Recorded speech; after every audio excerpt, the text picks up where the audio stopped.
conviction que ce gala va permettre d'ouvrir des possibilités pour nos frères et sœurs du continent. Ainsi, je vous invite à faire un don. C'est une soirée panafricaine de charité tenue à l'initiative de l'association panafricaine Youth Union qui vise à récolter des fonds pour utilité sociale. À en croire les organisateurs, les 60 millions à lever vont servir à l'implantation des forages d'adduction d'eau dans 5 pays africains, à savoir l'Angola, la Somalie, le Madagascar, le Tchad et le Congo, en vue de favoriser l'accès à l'eau potable de qualité. En organisant ce gala de charité, nous avions plusieurs objectifs, à savoir la réunification de l'Afrique.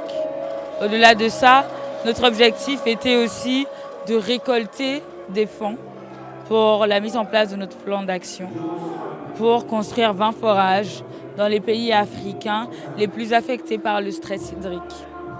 Une fois ces fonds atteints, nous commencerons par 2 pays. Nous commencerons donc par le Congo-Brazzaville, puis ensuite nous irons à Madagascar.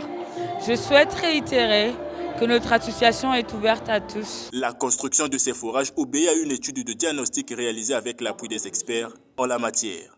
Lors de cette soirée, plusieurs sociétés, personnalités africaines et individualités ont manifesté leur volonté à venir en appui à cette initiative qui veut atténuer le stress hydrique conformément au 6e volet des objectifs de développement durable. Les objectifs assignés à ce dîner de charité semblent avoir été atteints en raison de l'unification des jeunes leaders africains autour de cette cause commune. Oui, la soirée était panafricaine.